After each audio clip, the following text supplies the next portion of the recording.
What's up guys, it's Dan here, and today I'm going to be teaching you how to beat out the competition of all the other travel nurses out there so that you can land the perfect travel assignment. Let's get into it.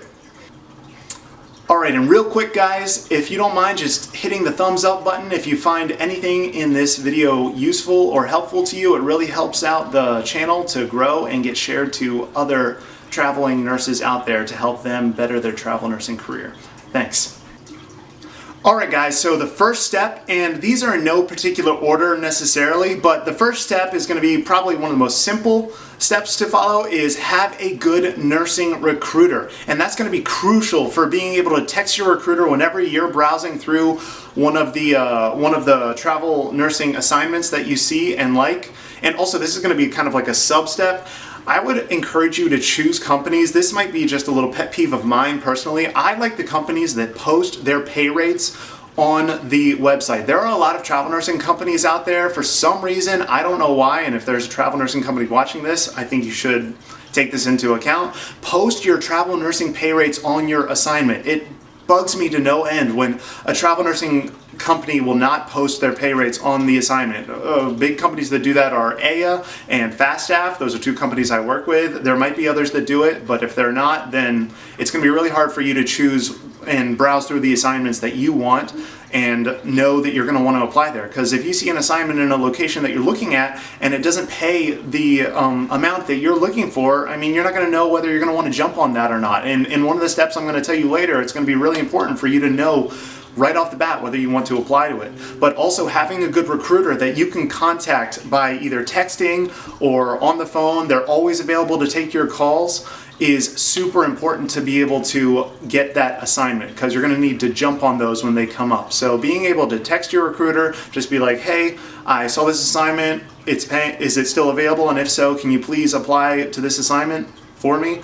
One of the recruiters I'm working with right now, I got my highest paying assignment in the perfect location, and it was because I was on the travel nursing website and saw the assignment and saw that it met all of my criteria. And so I texted him, I was like, hey, we need to apply to this assignment yesterday, and he was like, I'm on it. And so he applied to it right then and there. It was after hours, it wasn't even early on in the day, it was probably like 9 o'clock at night. He was on it, he did it right away, and it was before the weekend, which was crucial because I beat out like 10 other travel nurses who were applying to this assignment, and I got it because I saw it right when it was on there, and my recruiter was able to apply.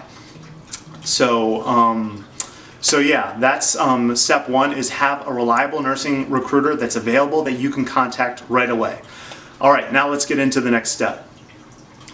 All right, guys, so step two is going to be, and I kind of alluded to this in my previous step, but it's going to be apply first. You're going to want to be the first one, if possible, to apply for the travel nursing assignment, and I think that's going to be a really big factor when hospitals are kind of just going through all the nurses that have applied. If they just see the first one pops up and it meets all of the criteria that they have for the nurse to work on their unit, then they're just going to go with that one, because the managers are super busy. They're not going to have time to weed through all of these travel nursing portfolios on there. So if you have a super good portfolio and you're the first one to apply, then they're just going to accept you right off the bat. They might not even want to waste time interviewing you if your portfolio is good enough. So you're going to want to be first. And this also kind of ties into what I was saying in the previous step with choosing a travel nursing company that posts their pay rates on the website, so that you can be constantly, if you know that you want to work like in a specific location, I want to work in New York City, New York, for this amount of pay for these specific hours, then you're going to be able to look on the travel nursing website, say it's AIA Healthcare's website, and you're going to be able to see, okay, there's this assignment, and you're like refreshing the page constantly because it's coming up on that time where you have to submit to a new assignment. You're going to be seeing right when that nursing assignment pops up that fits all of your criteria. So if it pops up like in the afternoon on Friday, you can text your recruiter and be like, hey, I want to be the first one to apply to this assignment, and then you can text them and they will shoot you out there to be the first one. So that is a crucial step in getting your travel nursing assignment submitted and accepted above all of the other travel nurses out there who might see it a little bit later. All right, that's it for step 2. Let's go into step 3. All right, guys, so step 3 is kind of going to be a little counterintuitive when I was just talking about being first, but step 3 is to be patient. When it's coming up on the time when you're supposed to either renew your assignment or submit to a new one, which is anywhere between, I would say, 40 to 45 days, all the way up until around 15-ish days before your assignment ends. Now, I have heard of people doing, further out and closer to. I've heard of recruiters saying that they've submitted people 2 days before an assignment, and then they started, 2 days later, the nurse started 2 days later. That I have heard of happening, but I wouldn't recommend that. I like to know personally, like at least a month out, where I'm going to be going. It kind of just makes me feel better and a little bit more secure.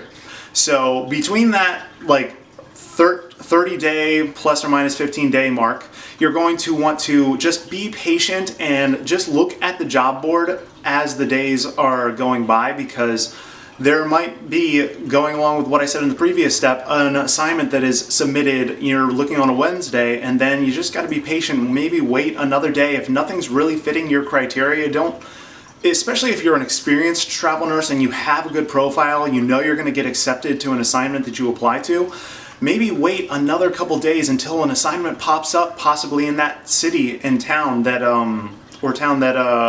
that has the pay rate, has the hours that you want.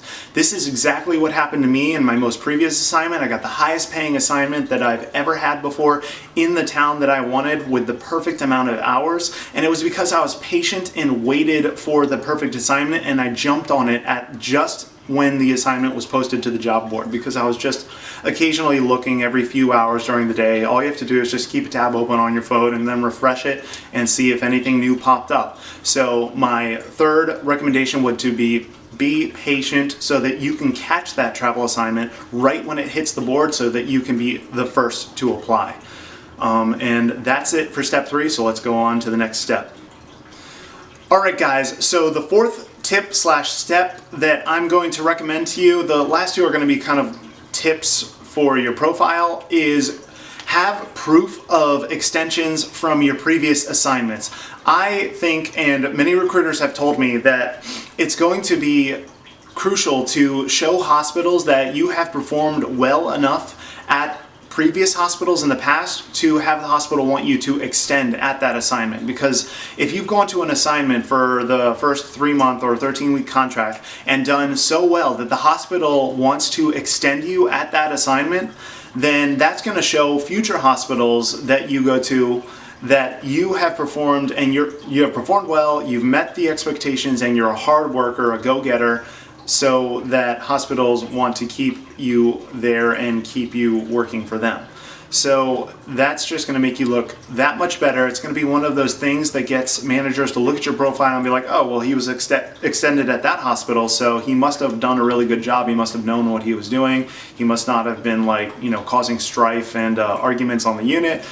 That means that I really don't need to interview him. I'm just going to accept him right off the bat, especially if you applied first. They're just going to see that, and like I said earlier, they have a bunch of responsibilities that they have, so they're not going to want to spend too much time, if they can manage it, to weed through all of those applications. They'll be like, oh, he was extended, he's a really good worker, let's have him for this assignment.